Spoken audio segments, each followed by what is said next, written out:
Hey guys, it's Jackpot, bringing you episode 3 of our Goldcap Challenge series of obtaining Goldcap by only herbing and mining in the War Within expansion. I promised in the last video that I'd update at 1,000,000. Currently, we're kind of far, but pretty close at the same time, just based off our hourly farms. So it's just another more observant notes as I obtain more and more data. I've come to a realization that the way I favored zones, or what I thought were the good farming zones, have completely flipped since I started.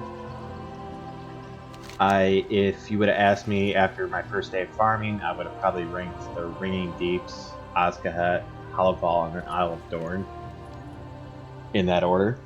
But now I kind of completely flip around. Again, there's RNG base and somewhat personal preference, because I can easily go into Ringing Deeps and obtain like 6 of these, and there's flare drops and Aerosaur spears.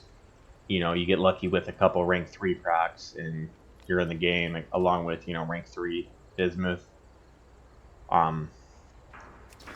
But the reason I completely flipped my opinion, and I'm starting to primarily farm Isle of Dorn, is the route is very simple. You start over here at Storm's Watch, and you kind of just make a circle around the whole island. There are some, you want to avoid Cinderhorn, the area with the bees, but other than that, there's really no mobs guarding nodes, and that will save you a ton of time.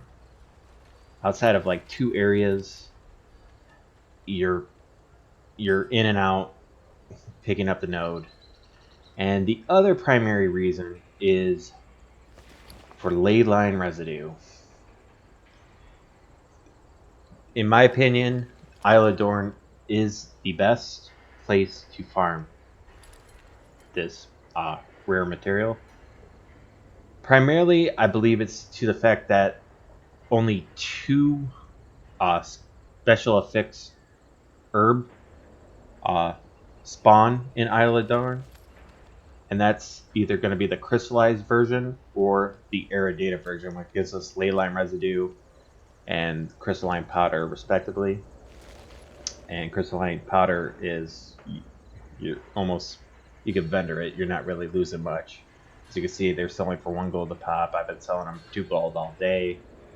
But due to the not having that many variations in the herbs, primarily, more so than the mining nodes, it's a very, out of all, I have spent 15 hours, 4 hours at each zone, and ley line residue is way more abundant in Isle of Dorn. And the reason we're focusing on this is I do not have the ley line residue, as you can see, are selling for almost 170 gold a pop. The spores, viridescent spores, sell for about 50 gold. The Rillian samples, which you get a ton of, both of them in Azkahet, are, you know, they're good. They're a nice extra, pop to your general nodes, but they're only selling for 50 gold each, opposed to triple the price with ley line residue, which makes up for your lack of getting lure drops within this farm. So that kind of makes up the difference.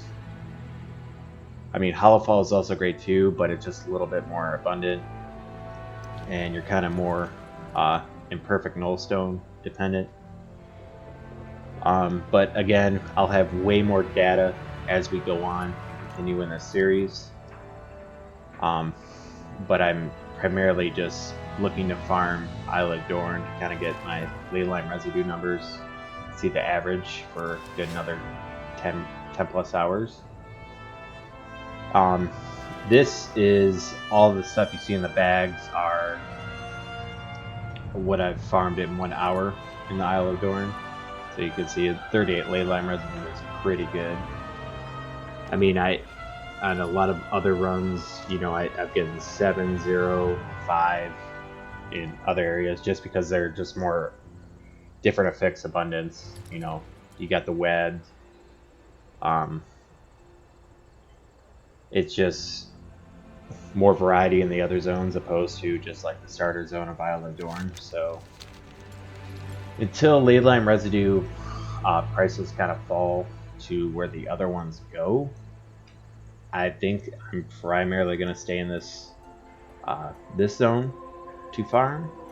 I will be doing a lot more farming on the other ones, but just to get more data, just to get better averages. Because even after 4 hours, numbers could skew. But I think if I get 10 hours in each zone, the numbers would be pretty accurate. I've also made a high mountain torrent on a low pop realm, just to kind of see the competition. This tune is on Tyke, and the Ringing Deeps and Oskahet, it is so annoying. The nodes disappear on you. There's just a lot more competition. People are piggybacking off each other, just farming, and it gets kind of frustrating when you see like 8 nodes just disappear. But we're currently at 673,000 gold, averaging from anywhere from 32 to we got up to 49,000 per run. I don't think these numbers are going to vary very much. I mean, they're going to get lower as the expansion goes on. I mean, mats are always going to sell, but just the prices will go down exponentially pretty soon. I mean, the reagents likely will go down a little bit, but they will pretty much stay at the same price. But the ore and herbs are definitely going to go down. So I'm going to try to get this challenge done as fast as possible with the least amount of hours put in. But like I said, we are 15 hours in, and this is the number we have plus whatever in our bags. So I will keep you guys updated when we hit the million and get you some data later on in the series, some spreadsheets to look at.